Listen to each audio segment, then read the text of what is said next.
नमस्कार बच्चों। पिछली क्लास में हमने गोली दर्पण से परावर्तन के लिए किरण आरेख बनाने हेतु आवश्यक किरणों के बारे में बताया था। इसमें से कुछ जो प्रमुख किरणें थीं, जैसे कि दर्पण के मुख्य अक्ष के समांतर आने वाली प्रकाश किरण, दर्पण के मुख्य फोकस से गुजरने वाली या मुख्य फोकस की ओर निर्देशित किरण, दर्पण के वक्रता केंद्र से गुजरने वाली किरण, दर्पण के ध्रुव की ओर मुख्य अक्ष से तिर्यक दिशा में आपतित किरण। इन किरणों के बारे में पिछली क्लास में चर्चा की थी। अब इन्हीं किरणों की सहायता से गोली दर्पण द्वारा प्रतिबिंब का बनना, वो आज की क्लास में सीखेंगे।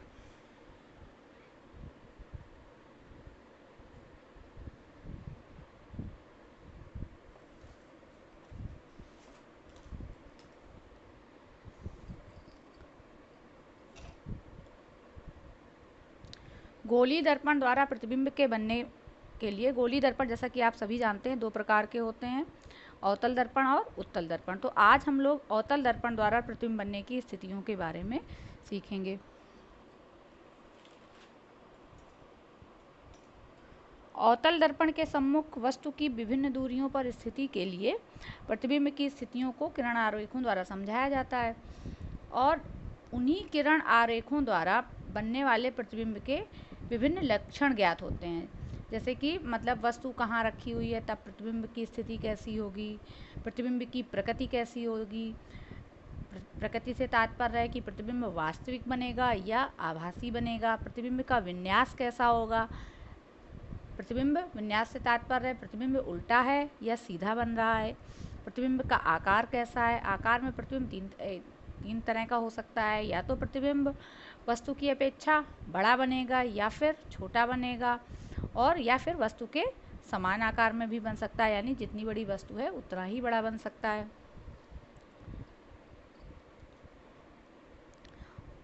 दर्पण से संबंधित विभिन्न परिभाषाएं हम आपको पहले ही बता चुके हैं, जैसे कि फोकस दूरी, फोकस केंद्र, वक्रता केंद्र, ध्रुव आदि। अब सबसे पहले प्रतिबिंब बनने की जो स्थिति है वो है ये कि वस्तु की स्थिति अनंत दूरी पर है। अगर जो वस्तु है जिसका प्रतिबिंब अवतल दर्पण द्वारा हमें ज्ञात करना है, तो वो वस्तु अनंत दूरी पर स्थित है। अनंत दूरी से तात्पर्य ये है कि वस्तु इतनी दूरी पर स्थित है कि उसकी दूरी को आप मेज़र नहीं कर सकते, यानी बहुत दूर से प्रकाश आ रहा है। तो अनंत दूरी से आने वाली प्रकाश किरणें या तो मुख्य अक्ष के समांतर होंगी, या फिर क्योंकि अनंत दूरी से आने वाली जो भी प्रकाश किरणें होंगी, इन संबंध में आप सूर्य से आने वाली प्रकाश किरणों को ले सकते हैं, तो वो आपस में समांतर प्रकाश किरणें आती हैं। तो वो किरणें या तो दर्पण के मुख्य अक्ष के समांतर आ रही होंगी या फिर आपस में समांतर होंगी और दर्पण पे किसी बिंदु पर आपतित हो रही होंगी।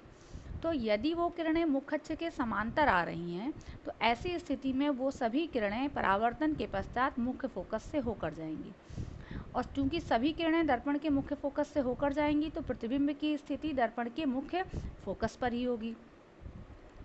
और यहाँ आप देख रहे हैं कि आने वाली किरणें सभी बिंदु F पर मिल रही हैं, और बिंदु F पर प्रतिबिंब की लंबाई या चौड़ाई का कोई अंदाज़ा नहीं लग रहा है, यानी आप देख रहे हैं कि यहाँ पर बिंदु समान छोटा प्रतिबिंब बन रहा है।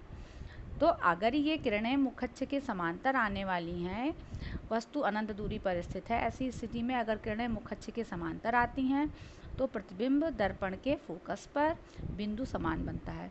यदि ये किरणें मुख्य अक्ष के समांतर नहीं है, यानी कुछ इस टाइप से ऐसे आती हैं, तो फिर ये किरणें परावर्तन के पश्चात दर्पण के फोकस से होकर जाएंगी। तो वैसी स्थिति में ये मुख्य फोकस पर ना स्थित होकर ये फोकस तल में प्रतिबिंब कहीं बनेगा। आपको पहले बताया था कि मुख्य फोकस से होकर जाने वाला जो तल रहता है उसको हम फोकस तल कहते हैं। तो अगर ये किरणें इस तरीके से आ रही हैं तब फिर ये परावर्तन के पश्चात इस तरीके से परावर्तन के पश्चात जाएंगी। तो ऐसी स्थिति में ये प्रतिबिंब यहाँ ना होकर यहाँ कहीं स्थित होगा, तो फिर भी यह प्रतिबिंब दर्पण के फोकस तल में होगा। इसीलिए यहाँ पर बताया गया है कि अनंत दूरी पर स्थित वस्तु का प्रतिबिंब दर्पण के फोकस या फोकस तल पर वास्तव में किरणें यहाँ मिल रही हैं, इसलिए प्रतिबिंब वास्तविक है, आकार में अत्यंत छोटा बिंदु समान बनता है। अब फोकस के बाद अनंत दूरी पर वस्तु की स्थिति के बाद दूसरी स्थिति आती है कि अब वस्तु अनंत और वक्रता केंद्र के बीच में कहीं स्थित हो।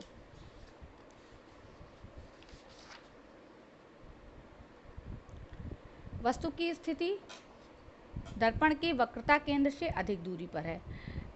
ये वक्रता केंद्र है दर्पण का और इससे अधिक दूरी पर वस्तु स्थिति। तो ऐसी स्थिति में आप देख रहे हैं ये एक किरण आरेख बनाने के लिए जो आवश्यक किरणें थी उतने में से ही किरण आरेख वस्तु का बन जाएगा। तो यहाँ आप देखिए कि ये मुखच्छ के समांतर जाने वाली प्रकाश किरण परावर्तन के पश्चात दर्पण के फोकस से होकर चली जाएगी। दूसरी किरण जो हमने ली है ये वक्रता केंद्र से होकर जा रही है। आपको पहले ही बताया जा चुका है कि इस प्रकार की किरण अपना मार्ग परिवर्तित किए बिना उसी दिशा में वापस चली जाती है और ये किरणें जहाँ मिलती हैं इस बिंदु पर यहीं दर्पण का प्रतिबिंब बनेगा। मुखच्छ से ऊपर या नीचे की स्थिति, वस्तु मुखच्छ के ऊपर रखी हुई है, प्रतिबिंब मुखच्छ से नीचे बन रहा है। इसी बात से ये स्पष्ट होता है कि प्रतिबिंब आकार में उल्टा है। प्रतिबिंब की जो स्थिति है वो कैसी है, वो वस्तु सीधे ऐसे रखी हुई है तो प्रतिबिंब जो है उल्टा बन रहा है। मुखच्छ से नीचे बन रहा है मतलब प्रतिबिंब उल्टा बन रहा है।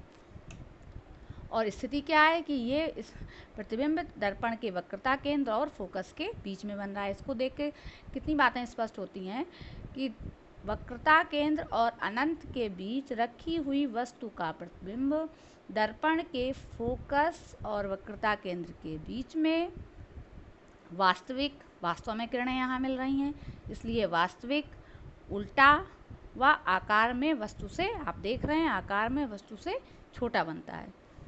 अगली स्थिति आती है वस्तु वक्रता केंद्र पर रखी हो। इस स्थिति में ये देखिए दर्पण के समांतर आने वाली प्रकाश किरण है जो कि परावर्तन के पश्चात मुख्य फोकस से होकर जाएगी। दूसरी किरण है मुख्य फोकस से होकर जा रही है, परावर्तन के पश्चात मुखच्छ के समांतर हो जाएगी। हालांकि इन दो किरणों से ही दर्पण का प्रतिबिंब बन जाता है, लेकिन हमने एक किरण और ली हुई है जो कि दर्पण के ध्रुव की ओर अग्रसर है और ये भी परावर्तन के पश्चात इसी बिंदु से होकर जा रही है। यहाँ आप देख रहे हैं कि प्रतिबिंब चूंकि वास्तविक किरणों द्वारा बन रहा है इसलिए प्रतिबिंब वास्तविक है, उल्टा है, मुखच्छ के नीचे बन रहा है, उल्टा है व आकार में वस्तु के बराबर बनता है। यानी अगर वस्तु दर्पण के वक्रता केंद्र पर, अवतल दर्पण के वक्रता केंद्र पर रखी हुई है तो प्रतिबिंब वक्रता केंद्र पर ही बनता है, आकार में वस्तु के बराबर होता है, वास्तविक है और उल्टा होता है। अगली स्थिति अब आएगी, वस्तु रखी होगी वक्रता केंद्र और फोकस के बीच में।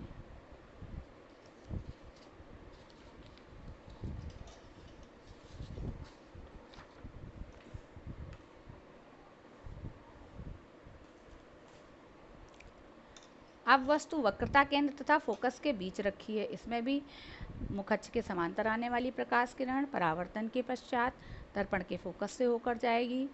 दूसरी किरण है जो दर्पण के फोकस से होकर जा रही है, जो ये परावर्तन के पश्चात मुखच्छ के समांतर हो जाएगी। ये दोनों किरणें यहाँ मिलती हैं और आप देख रहे हैं कि प्रतिबिंब आकार में वस्तु से बड़ा है, उल्टा है, मुखच्छ के नीचे बन रहा है, उल्टा है और चूंकि वास्तविक किरणों द्वारा बन रहा है इसलिए किरणें वास्तव में इस बिंदु पर यानी बी डैश बिंदु पर मिल रही हैं आपस में, तो प्रतिबिंब वास्तविक है।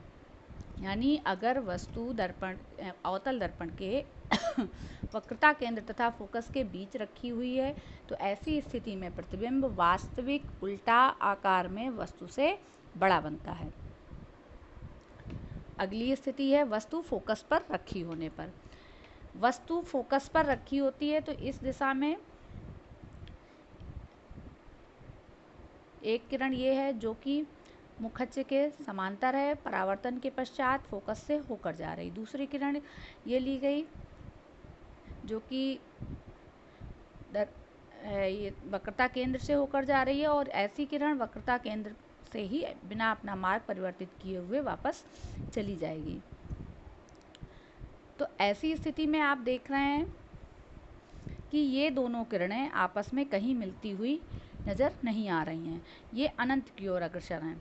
जब कोई किरणें वास्तव में मिलती हुई नहीं दिख रही हैं, अनंत की ओर अग्रसर हैं, तो ऐसा माना जाता है कि ये किरणें अनंत पर एक दूसरे से मिल रही हैं। तो इस दशा में प्रतिबिंब अनंत दूरी पर बनता है, क्योंकि ये जो परावर्तित किरणें हैं ये परस्पर समांतर हो जाती हैं। किरणें कहीं भी नहीं मिलती, अतः प्रतिबिंब असीमित रूप से बड़ा अथवा अत्यधिक विवर्धित वास्तविक और मुख्य अक्ष के नीचे ही बनेगा प्रतिबिंब, इसलिए वास्तविक और उल्टा बनता है। अब अगली स्थिति आएगी जब वस्तु दर्पण के फोकस और ध्रुव के बीच में रखी होगी।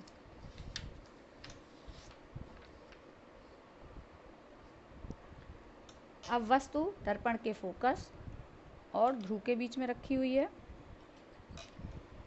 ऐसी स्थिति में आप देख रहे हैं ये मुख्य अक्ष के समांतर जाने वाली प्रकाश किरण है, जो कि परावर्तन के पश्चात मुख्य फोकस से होकर जा रही है। दूसरी किरण दर्पण के वक्रता केंद्र से होकर जाने वाली ली गई है। तो ये दूसरी किरण ये परावर्तन के पश्चात अपना मार्ग परिवर्तित किए बगैर आगे बढ़ जाती है। यहाँ आप देख रहे हैं कि इन किरणों को अगर आगे बढ़ाया जाए तो ये इनके बीच की दूरी बढ़ रही है, यानी ये किरणें आपस में कभी नहीं मिलेंगी। लेकिन अगर अब इन किरणों को पीछे की तरफ यानी दर्पण के पीछे की तरफ आभासी रूप से बढ़ाएं तो हम देखते हैं कि ये दर्पण के पीछे एक बिंदु पर आपस में मिलती हुई प्रतीत होती हैं। तो ये किरणें दर्पण के पीछे जिस बिंदु पर मिलती हुई प्रतीत होती हैं वहीं पर दर्पण का वस्तु का प्रतिबिंब बनेगा। और चूंकि ये किरणें वास्तव में नहीं मिल रही हैं, मिलती हुई प्रतीत हो रही हैं, इसलिए ये प्रतिबिंब आभासी होगा और आकार में वस्तु से बड़ा बनता है। तो ऐसी स्थिति में जब वस्तु दर्पण के मुख्य फोकस और ध्रुव के बीच में कहीं पर रखी हुई हो तो प्रतिबिंब दर्पण के पीछे बनता है। प्रतिबिंब आभासी, क्योंकि आभासी किरणों द्वारा बन रहा है तो प्रतिबिंब आभासी, सीधा व आकार में वस्तु से बड़ा बनता है। इस प्रकार आपने सभी स्थितियों में देखा, सिर्फ एक यही स्थिति ऐसी है जब वस्तु का सीधा प्रतिबिंब बन रहा है, जो कि आकार में वस्तु से बड़ा भी है और आभासी भी है। अब आपके लिए कल का होमवर्क ये है कि ये जितना आपको हमने जितने पॉइंट्स इसमें बताए प्रतिबिंब बनने की जितनी स्थिति, उसको इस चार्ट में व्यवस्थित करके आपको लिखना है। वस्तु की विभिन्न स्थितियों के लिए अवतल दर्पण द्वारा बने प्रतिबिंब। गृह कार्य में आपके लिए यही काम है, जितने क्रम हमने आपको बताए 6 स्थितियां प्रतिबिंब बनने की अवतल दर्पण में आपको बताई गई, वो सभी आपको इस चार्ट में लिखनी है। इसके साथ ही एक और ज़रूरी चीज़ है जो आप सुन लीजिए, साइंस और मैथमेटिक्स के और लेक्चर्स हैं जो वो आप लोग डिस्क्रिप्शन सेक्शन में जाके वहाँ दिए गए लिंक में क्लिक करके देख सकते हैं। जिन बच्चों के छूट गए हैं ये विशेष रूप से उनके लिए है कि वो डिस्क्रिप्शन सेक्शन में नीचे जाके लिंक दिया हुआ है, वहाँ पर क्लिक करके उसको देख सकते हैं। NCERT साइंस क्लास 10th की बुक का लिंक भी डिस्क्रिप्शन सेक्शन में दिया गया। अगर आपके पास बुक नहीं है तो आप वो वहाँ पर जाकर उसे बुक्स भी देख सकते हैं या डाउनलोड कर सकते हैं। धन्यवाद।